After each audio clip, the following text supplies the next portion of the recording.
Hare Krishna Krishna Hare Hare, Hare Ram Ram Ram Hare Hare. Hare Krishna Krishna Hare Hare, Hare Ram Ram Ram Hare Hare. Hare Krishna Krishna Hare Hare, Hare Ram Ram Hare Hare.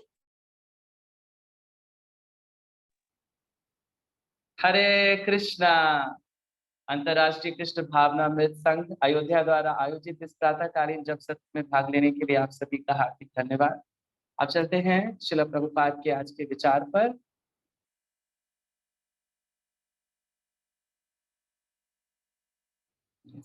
So today is August 10 and today is 4 days.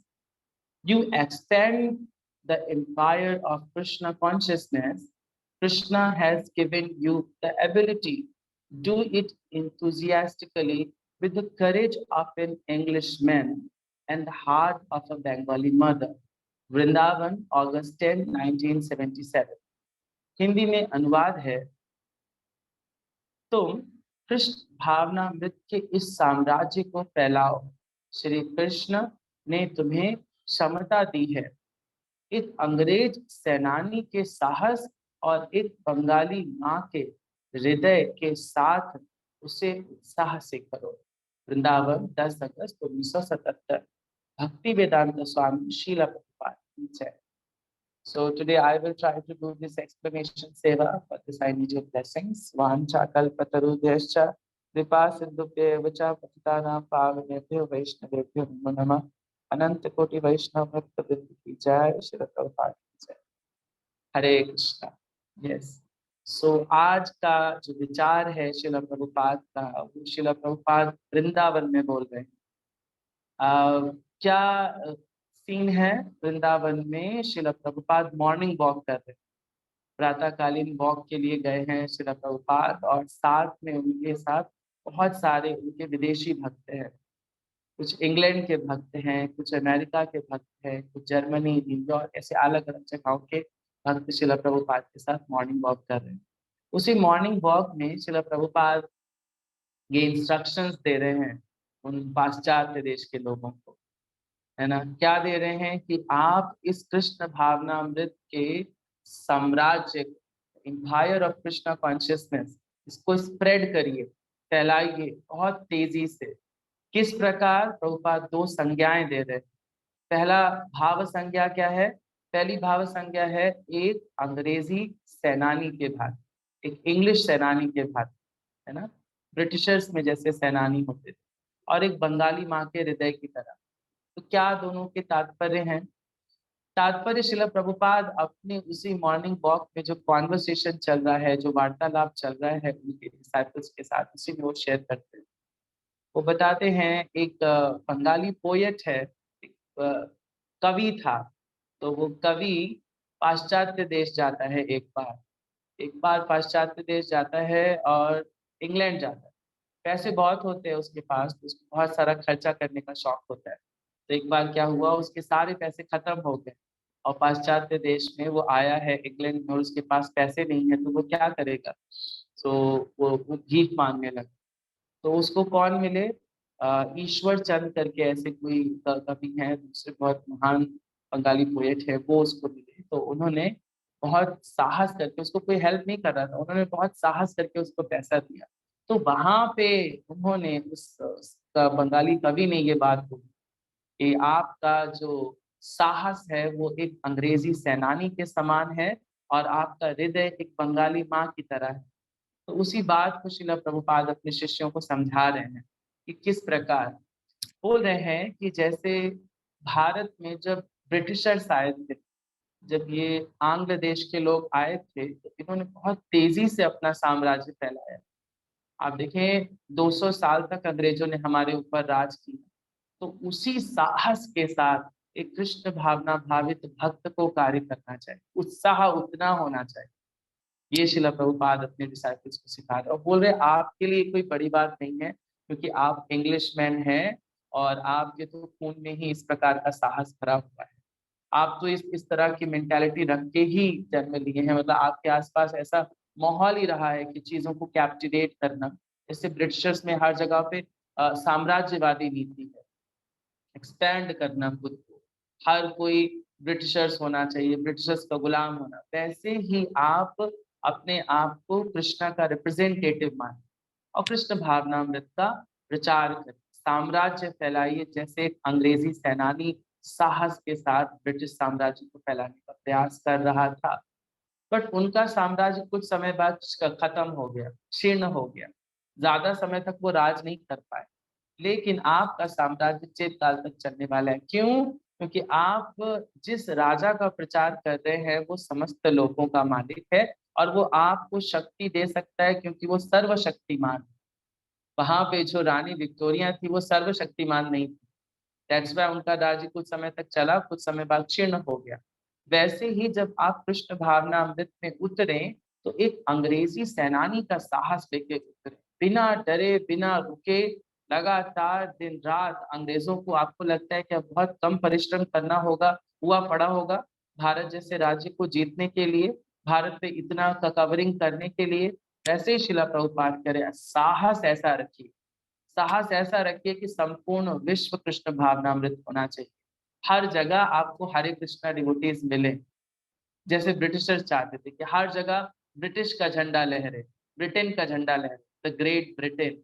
तो वैसे ही अंग्रेजी सेनानी का साहस रखिए, उतर पड़िए विश्व के इस मैदान में, प्रचार करिए कि हर जगह इस्कॉन का लोगो आपको दिखे, हर जगह इस्कॉन का झंडा लहरा, हर जगह कृष्ण भावना भावित भक्त दिखे, हर भक्त के हाथ में ऐसा कुछ दिखे, ऐसी माला दिखे उसके हाथ में।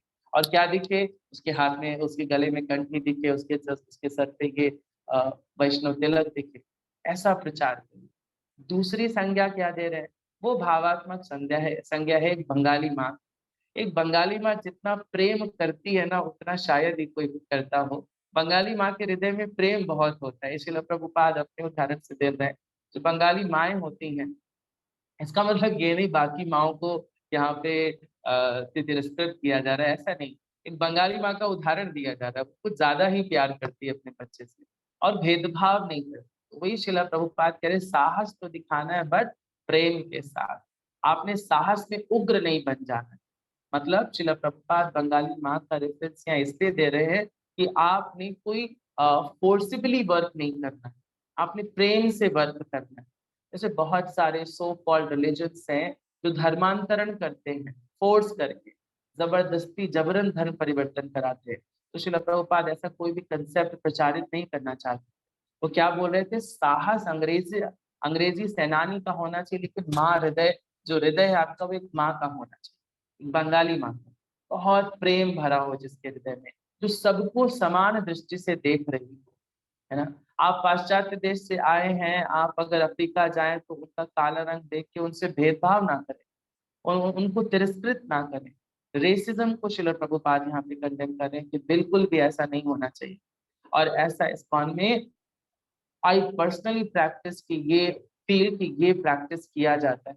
जब आप कभी वृंदावन में जाएं और कृष्णा हॉल में बैठ के प्रसाद पाएं, तो आपके एक तरफ चाइनीज बैठा होगा, एक तरफ जापानीज बैठा होगा, सामने कुछ अफ्रीकन डिवोटीज होंगे, सामने कुछ रशियन डिवोटीज, जर्मन डिवोटीज, सब आपके साथ एक ही प्लेटफॉर्म पे बैठ के खा रहे हैं। इसे श्रील प्रभुपाद से सब इक्वल है।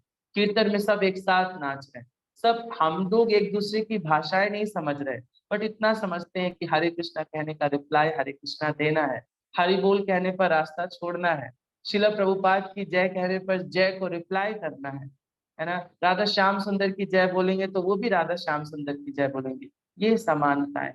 बंगाली माँ का हृदय सबको समान समझता है, क्योंकि माँ के हृदय में उसका कोई भी बच्चा बराबर होता है हर हाल में, चाहे वो कैसी स्थिति में ही क्यों ना हो। माँ अपने हर बच्चे को बराबर समझती है। तो वो शिला प्रभुपाद प्रमोट करना चाहते हैं और वही अपने शिष्यों को वृंदावन के इस मॉर्निंग वॉक में सिखा रहे हैं। एक्चुअली शिला प्रभुपाद हमें भी ये संदेश दे रहे हैं। हम सब शिला प्रभुपाद की आर्मी के सोल्जर्स हैं, सैनिक हैं। तो एक सैनिक में उत्साह होना चाहिए, कैसा? एक ब्रिटिश मैन की तरह, कि हमें मैक्सिमम एरिया कवर करना है, मैक्सिमम एरिया कवर करना है हमारे साम्राज्य के लिए। और हमारा साम्राज्य एक्चुअली हमारा साम्राज्य नहीं है, हमारे स्वामी का साम्राज्य है। हमारे स्वामी कौन है? कृष्ण है। और हमारे सेनापति कौन है? हमारे सेनापति शिला प्रभुपाद हैं।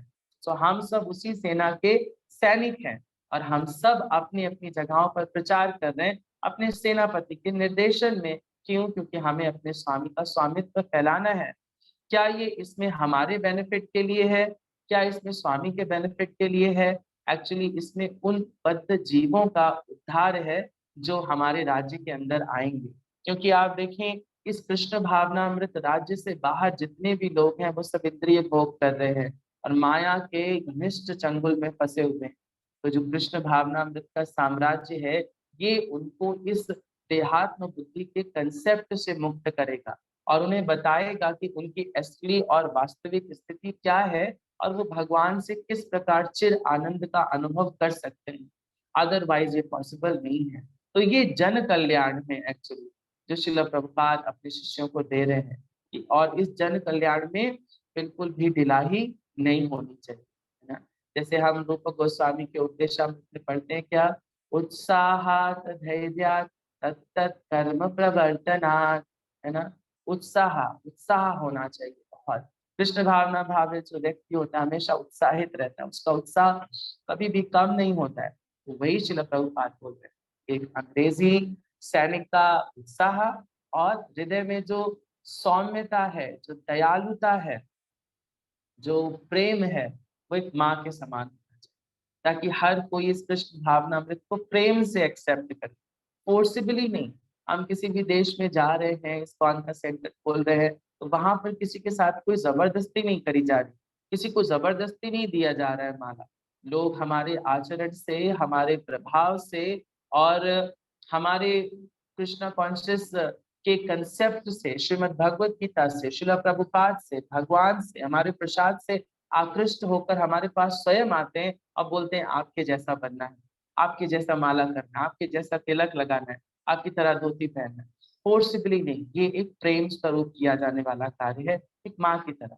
माँ के प्रति हर कोई आकृष्ट होता है, इसमें उग्र प्रदर्शन नहीं करना है, उग्रता नहीं दिखाना। इस्कॉन के जितने भी सेंटर्स हैं, जितने भी गुरु वृंद हैं, बहुत सौम्य हैं, बहुत एक माँ का हृदय रखने वाले, हर बच्चे को समानता से ट्रीट कर रहे हैं। सो ये दो संज्ञाएं देकर श्रील प्रभुपाद हमें उत्साहित कर रहे हैं कि हमें उत्साह और प्रेम के साथ कृष्ण भावनामृत का प्रचार करना चाहिए, बिना किसी भेदभाव के, और समस्त जगहों को कवर करने का कंसेप्ट भी दिमाग में रखना चाहिए। संकुचित नहीं रहना चाहिए कि हम एक जगह रह रहे हैं बस यही भजन करेंगे, नहीं, हमें बाहर निकलना पड़ेगा, हमें नगर कीर्तन में जाना पड़ेगा, लोगों से बोलना पड़ेगा कि accept this Krishna consciousness, this is your need, this is not our. Okay, so thank you so much. That's all I understood from today's transcendental code by our Guru Dikshita Prabhupada. Now it's time for today's shloka. We are reading from Srimad Bhagavad Gita as it is, chapter 13. Today is the turn of text number 15. And recite करने के लिए हमारे साथ हैं जगरूप सिंह प्रभु जी। प्रभु जी unmute करिए। हरे कृष्णा। हरे कृष्णा प्रभु जी। प्रभु जी आवाज आई? हाँ जी आ रही प्रभु जी।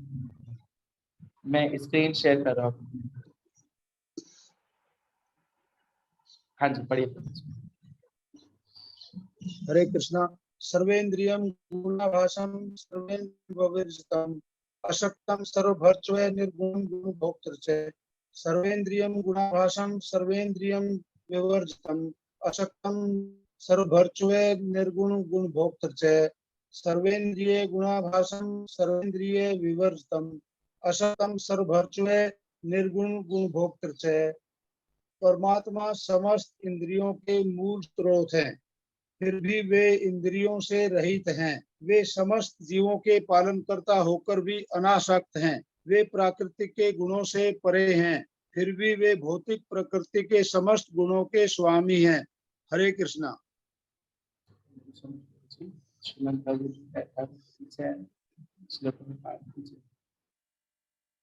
तो आज का जो श्लोक है वो परमात्मा तत्व को ही एक्सप्लेन कर रहा है।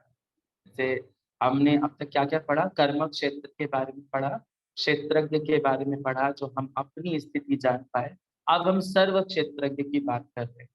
तो कल के श्लोक में बताया गया कि भगवान के बहुत सारे हाथ हैं, बहुत सारे नेत्र हैं, साक्षी गोपाल है भगवान, हर जगह साक्ष्य एकत्रित कर रहे हैं। हम हमारे हमारे समस्त कृत्यों को साक्ष्य दे रहे हैं।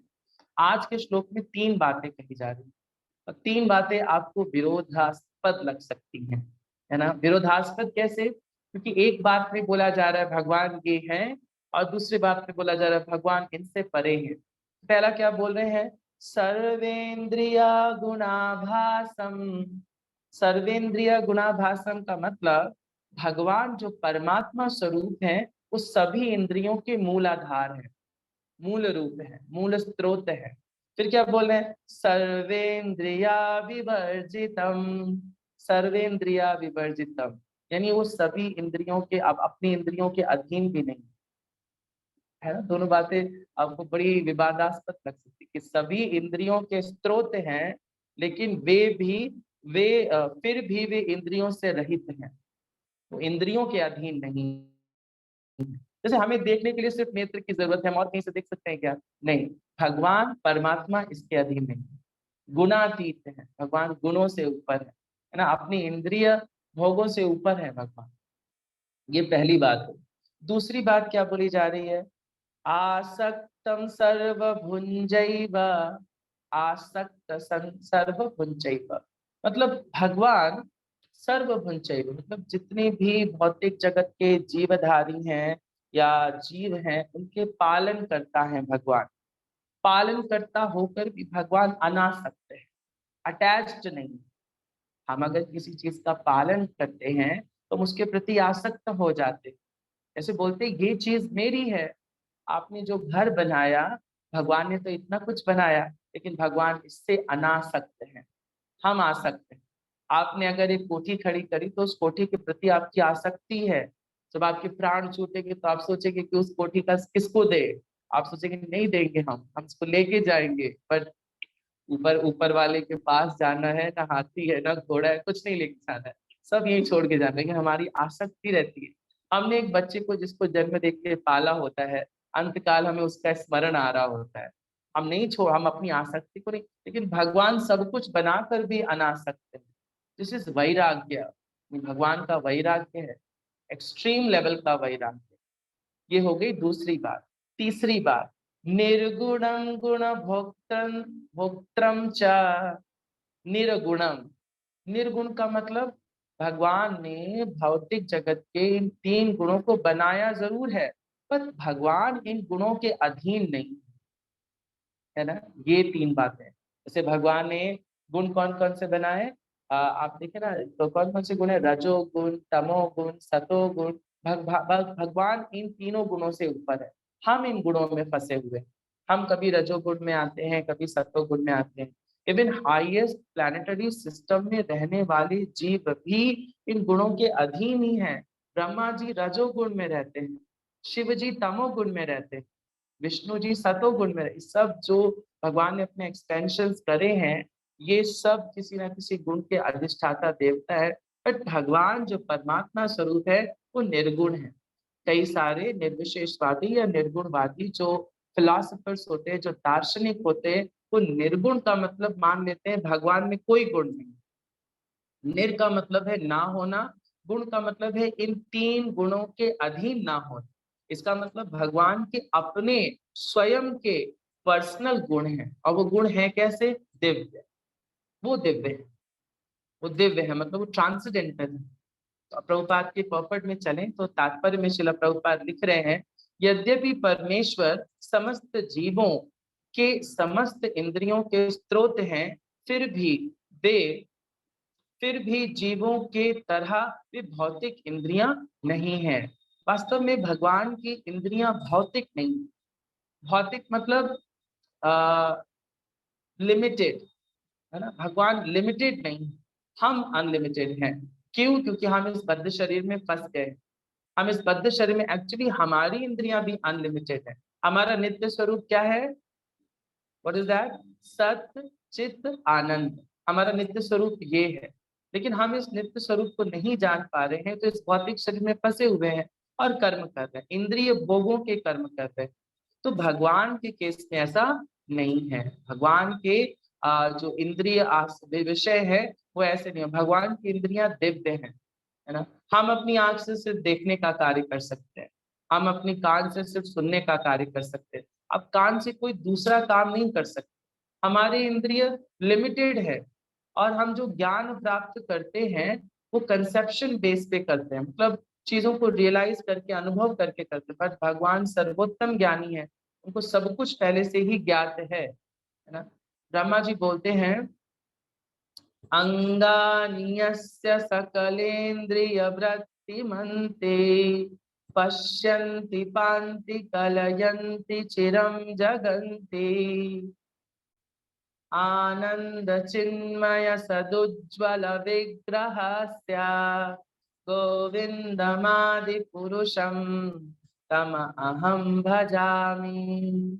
ब्रह्मा जी ऐसे गोविंद का भजन कर रहे हैं जो कैसे, अंगानियस्य सकलेन्द्रिय वृत्ति, जो अपनी अंग से या अपने अंग इंद्रियों से समस्त इंद्रियों का कार्य कर सकते हैं। भगवान अपनी आंखों से खा भी सकते हैं, हम नहीं खा सकते। हम अपनी आंखों को सांबर नहीं खिला सकते, भगवान खा सकते हैं अपनी आंखों से सांबर भी। भगवान अपनी मुख से देख भी सकते हैं, और भगवान अपने मुख से दिखाते भी हैं सब कुछ। भगवान अपने मुख से दिखाते भी हैं सब कुछ। कैसे दिखाते हैं? भगवान ने अपने मुख में पूरा ब्रह्मांड दिखाया। किसको दिखाया? यशोदा माता को दिखाया। तो भगवान ये सिद्ध करते हैं जब वो धराधाम में आते हैं कि मेरी इंद्रियां समस्त इंद्रियों का कार्य कर सकती है, मैं कुछ भी कर सकता हूँ। दूसरी बात कहते हैं कि परमेश्वर की इंद्रियां इस तरह से आच्छादित नहीं रहती जैसे हमारी हमारी इस भौतिक जगत के इस हाड़ मांस के बने शरीर से आच्छादित है, हमारी उनकी आच्छादित नहीं। अतः भगवान कैसे हैं? निर्गुण ना। निर्गुण का तात्पर्य शिला प्रभुपाद करेक्ट बता रहे हैं। बाकी आप देखो जो निर्विशेषवादी हैं या इम्पर्सनलिस्ट हैं, वो बोलते निर्गुण का मतलब भगवान को बोलेंगे निर्गुण निराकार, भगवान का कोई आकार नहीं और उनका कोई गुण नहीं, क्योंकि प्रकाश के पुंज का कोई गुण नहीं होता है।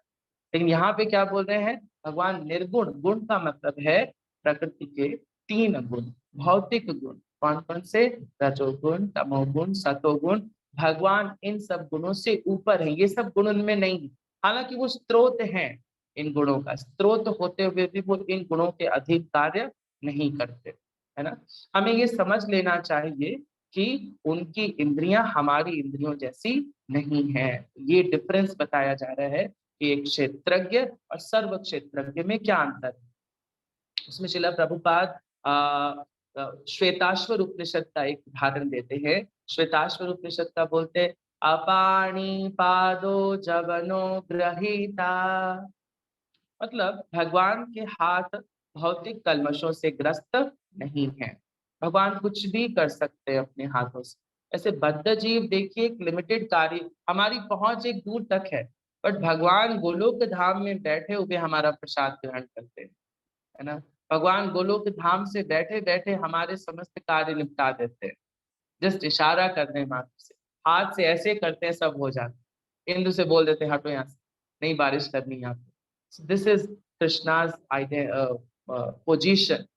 और साथ ही साथ यहाँ पे बोला गया है कि भगवान के नेत्र भी हैं। कैसे नेत्र हैं? भगवान के नेत्र दिव्य हैं।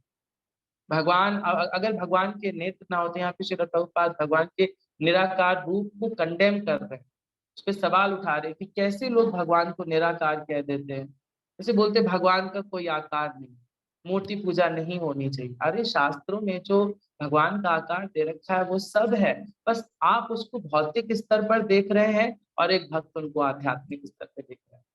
भगवान श्रीमद् भगवत गीता में बोलते हैं कि मैं भूत भविष्य वर्तमान सब देख सकता हूँ। तो देख सकता हूँ इसका मतलब ही रिक्वायर्स नेत्र, को आंखें होनी चाहिए। उनको आंखें हैं लेकिन हमारी तरह नहीं। हमारी आंखें और उनकी आंखों में बस यही अंतर है कि उनकी आंखें दिव्य है, उनके हाथ पांव नेत्र सब है, वे परमेश्वर है। और उनके हाथ पांव नेत्र इंद्रियां तथा इन सभी प्रकृति के कल्मशों से ग्रस्त नहीं, हमारे प्रकृति के कल्मशों से ग्रस्त है ना।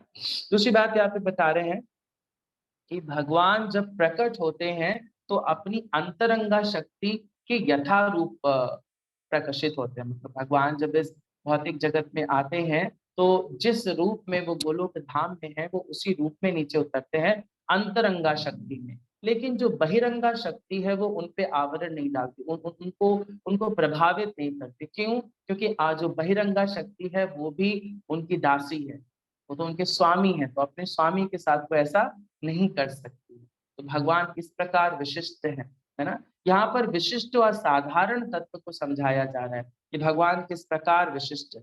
भगवान अनेक रूप लेते हैं, नित्य स्वरूप में आते हैं, सच्चिदानंद रूप में आते हैं, और भगवान फिर भी यंग रहते हैं, है ना। ब्रह्मा जी क्या बोलते हैं? अद्वैतम अच्युतम अनादिम अनंत रूपम आद्यम पुराण पुरुषम नवयौवनम च वेदेषु दुर्लभम दुर्लभमात्म भक्तौ।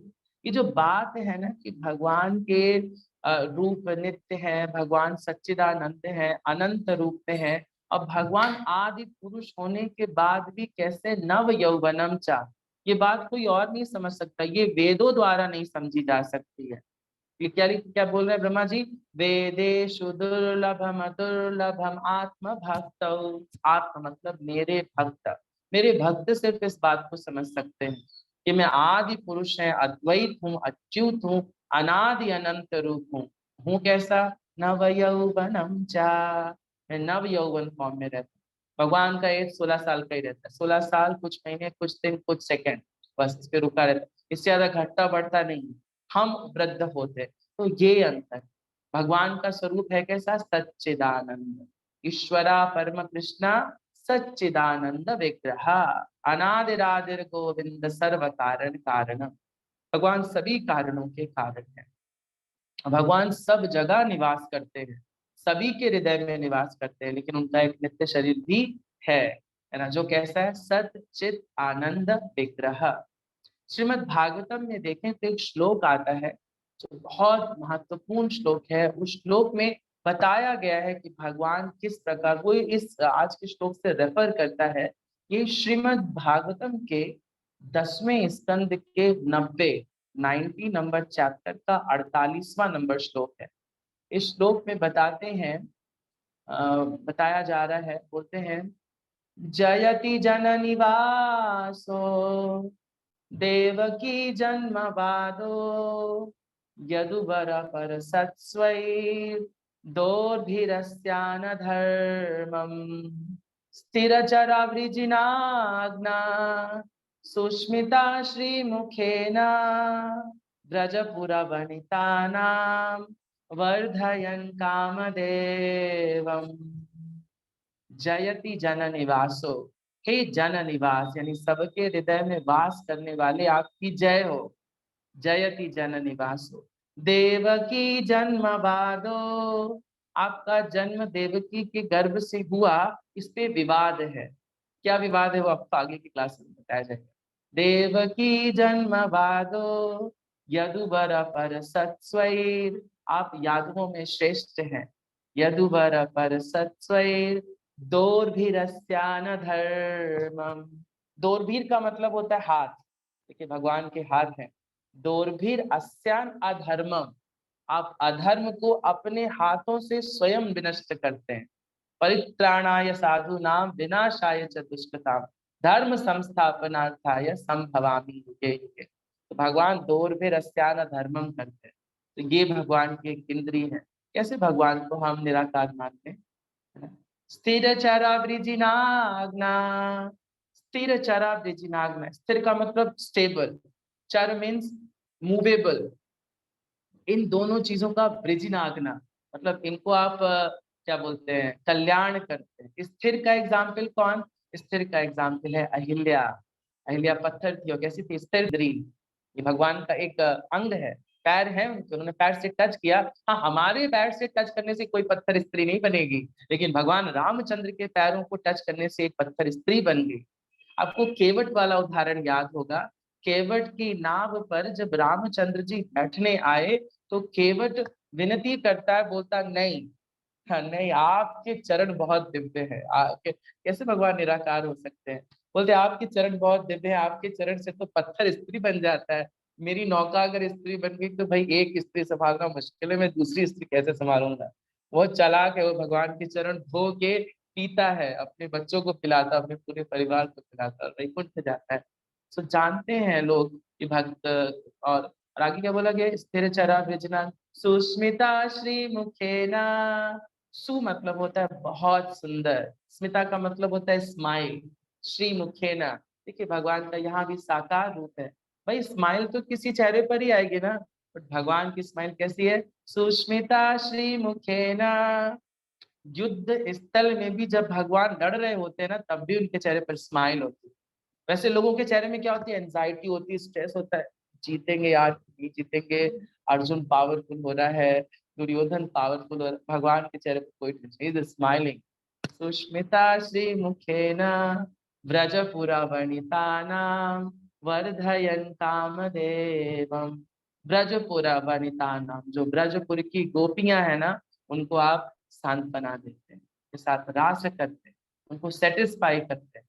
This is Krishna. आप इसको मटेरियल लेवल पे श्रील प्रभुपाद कह रहे, मटेरियल लेवल पर कोई भी समझेगा नहीं समझ पाएगा। पर भगवान खुद बोलते हैं जन्म कर्म च मे दिव्यम एवं यो वेत्ति तत्पतः त्यक्त्वा देहं पुनर्जन्म नैति मामेति सो अर्जुना। मेरे जन्म कर्म सब दिव्य हैं। भगवान की रासलीला को लोग गलत कंसेप्ट में समझ लेते हैं, बट वो रासलीला का कंसेप्ट भौतिक स्तर पर नहीं है। आप परमात्मा के एक्ट को स्वयं के एक्ट से कंपेयर नहीं कर सकते। आप प्रकृति के तीनों गुणों द्वारा बंधे हैं और भगवान गुणातीत हैं। लोग अपने आप को भगवान डिक्लेयर कर देते हैं। कैसे भगवान डिक्लेयर करने की हिम्मत हो जाती है? जब क्या देयर इज अ सॉन्ग, वो करे तो रासलीला, मैं करूं तो कैरेक्टर लीला। यस, आपका कैरेक्टर लीला होगा, भगवान का रासलीला है, क्योंकि भगवान का जो शरीर है वो सच्चिदानंद है। वो ये जो प्रकृति के तीन गुण हैं जिसमें काम वासना ये सब नहीं आता है। भगवान इन सभी कामदेव तक भगवान के गुलाम है। भगवान की सुंदरता पे भगवान का सुंदरता जब कामदेव देखते हैं तो स्वयं मोहित हो जाते हैं। कामदेव सोचते हैं just satisfy me just glancing on my face, मेरे चेहरे पर देखकर मुझे सेटिस्फाई करिए। I am unsatisfied. This is not काम वासना, इस लेवल पर नहीं। भगवान सर्वशक्तिशाली है। भगवान एक उंगली पर पूरा पर्वत उठा सकते हैं, तो आप अपनी इंद्री से नहीं कर सकते। आप एक इंद्री पर ये फोन नहीं उठा सकते। आपसे बोलो एक दिन फोन ऐसे लेके खड़े रहो, नहीं खड़े रह सकते। आपके हाथ में दर्द होने, ये सब दुखने लगेगा, isn't it? भगवान तो 7 दिन 7 रातों तक एक छोटी सी उंगली पर गोवर्धन पर्वत उठा के खड़े रहे।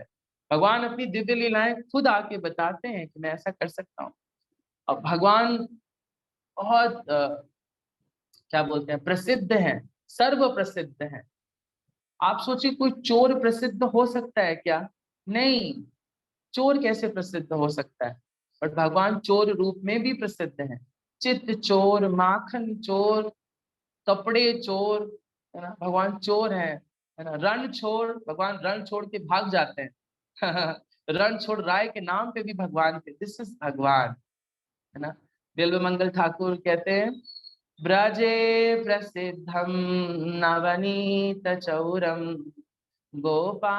गोपांगनानां चदुकूल चौरम अनेक जन्मार्जित पाप चौरम चौराग्रगण्यम पुरुषम नमामि।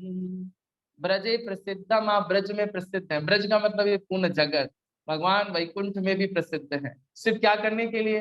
गोपांगनानां चदुकूल चौरम। सोचिए कोई कोई व्यक्ति अगर किसी स्त्री के कपड़े चुराए तो प्रसिद्ध कैसे होगा? भगवान प्रसिद्ध है गोपियों के वस्त्र चुराकर। भगवान क्या बोलते? अनेक जन्मार्जित पाप चौरम। मैं अनेकों जन्मों के तुम्हारे अर्जित पापों को चुरा लेता हूँ। मैं चोर हूँ, मैं प्रसिद्ध हूँ। ये भगवान की स्थिति है। भगवान सर्वशक्तिशाली है। तो ये परमात्मा की स्थिति है। परमात्मा अपनी समस्त इंद्रियों से समस्त कार्य कर सकते हैं, है ना। और वो कैसे? निर्गुण और निराकार हैं। बट निर्विशेषवादी निर्गुण का परिभाषा अलग देते हैं, निराकार का परिभाषा अलग देते हैं। बट श्रील प्रभुपाद श्रीमद् भागवतम के बहुत सारे श्लोकों का उदाहरण देके आपको समझाया गया। भगवान के हाथ भी हैं, नेत्र भी हैं, आंखें भी हैं, बट सब कैसे हैं? सच्चिदानंद विग्रह, सब सच्चिद आनंद के बने हुए हैं और प्रकृति के तीनों गुणों द्वारा वो निर्धारित या निर्देशित नहीं होते। इस रूप में भगवान कैसे हैं? निर्गुण। तो ये दो बातें आप इस श्लोक से जरूर सीखे कि भगवान निर्गुण और निराकार का क्या कंसेप्ट है। भगवान निर्गुण है और निराकार नहीं है। भगवान का आकार है, आपके घर में जो ठाकुर जी हैं उनका आकार है ना, जब भाई आपका आकार है तो उनका भी आकार है। भगवान कैसे निराकार हो सकते हैं? सब अलग अलग कंसेप्ट देते हैं। इस्लाम में बोलते हैं आप बुद्ध पूजा करते हैं, बुद्ध का वर्शिप करते हैं, लेकिन बुद्ध उनको पता नहीं बुद्ध अर्चा विग्रह है। भगवान अर्चा विग्रह अवतार लेते हैं, अर्चा अवतार लेते हैं। उनका सेवा करके हम भगवान को डायरेक्टली, क्योंकि आप अपने भगवान को लिमिटेड नहीं मान सकते, he is unlimited, he is accessible in the form of Radha Gopinath. अच्छा, मेरे सामने राधा गोपीनाथ है, तो ये राधा गोपीनाथ स्वयं भगवान, स्वयं उन्होंने मर्जी करके हमें ये विग्रह दिया है। Okay, so that's all I understood from today's transcendental purport, very detailed purport written by our dear most Srila Prabhupada. Now it's time for the next shloka. Next shloka है 13वें अध्याय का 16वां श्लोक।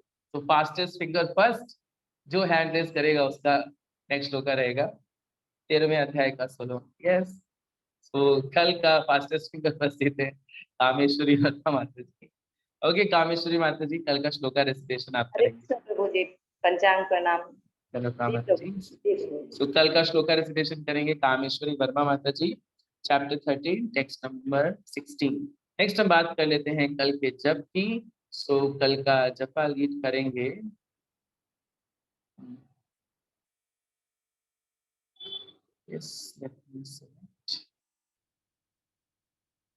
संगीता माता जी। हरे कृष्णा संगीता माता जी, कल का जपा आप लीड करेंगे। ओके, सो मैं कल का जपा लीड करेंगे संगीता माता जी। ओके, सो कल का जपा रहेगा संगीता माता जी का, एंड कल का श्लोका रेसिटेशन रहेगा कामेश्वरी वर्मा माता जी का। Now it's time for the revision of the shloka of the week. मैं श्लोका ऑफ द वीक आपके साथ स्क्रीन पे शेयर कर रहा हूँ।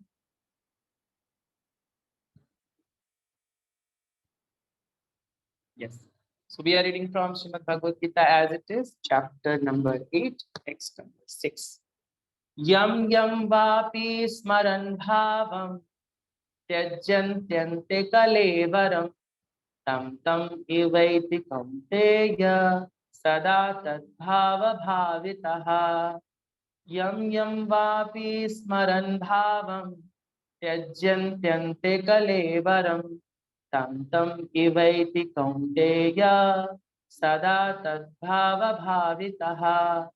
Yam yam vapi smaran bhavam त्यजन्त्यन्ते कलेवरम tam tam evaiti kaunteya sada tadbhava bhavitaha।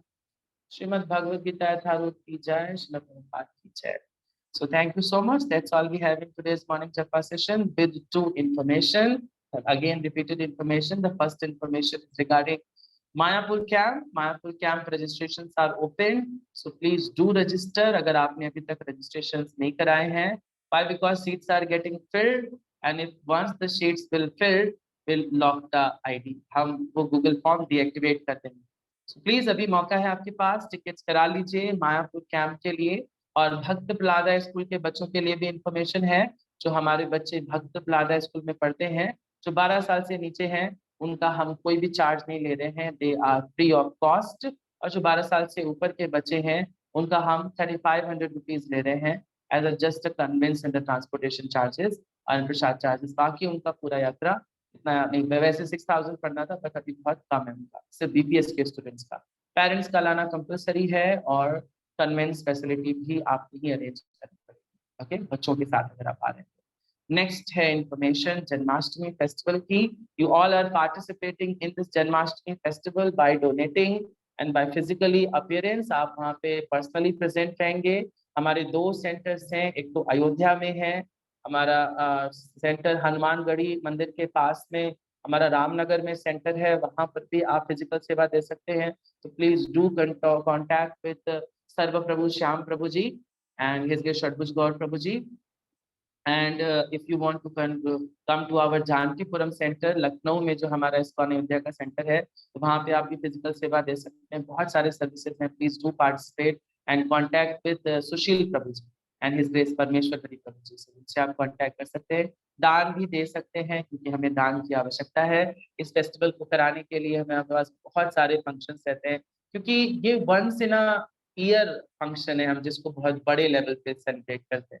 And everybody is expecting ISKCON Krishna Krishna Krishna करता है तो कृष्ण जन्माष्टमी इनके यहाँ बहुत अच्छी मनती होगी। यस, हम कृष्ण जन्माष्टमी, गौर पूर्णिमा जैसे त्योहार बहुत हर्षोल्लास से मनाते हैं और उसमें हम भगवान के लिए जो भी ऑपुलेंस, जो भी भक्तों की सुविधा के लिए आवश्यक होता है, हम सब करते हैं, कैसे भी करें। तो obviously we need funds for that. So you can participate by donating some money and you can come at a particular place to serve personally. बहुत सारी सेवाएं हैं, माला बनाना है, डेकोरेशन करना है, प्रसाद बांटना है, लाइन बनवानी है, क्राउड कंट्रोल करना है, स्टॉल देखना है, रजिस्ट्रेशन करना है, बुक डिस्ट्रीब्यूशन करना है। श्रील प्रभुपाद ने इतनी सारी सेवाएं दी हैं। और दान भी दे सकते हैं और मन से भी सेवा कर सकते हैं। मन से आप प्रार्थना करिए कि दोनों सेंटर्स पे हमारी जन्माष्टमी अति उत्तम जाए। Okay, thank you so much. That's all we have in morning japa session. This is Vaibhav Chaitanya Das, thanking you all for participating. Hare Krishna. Srila Prabhupada की जय।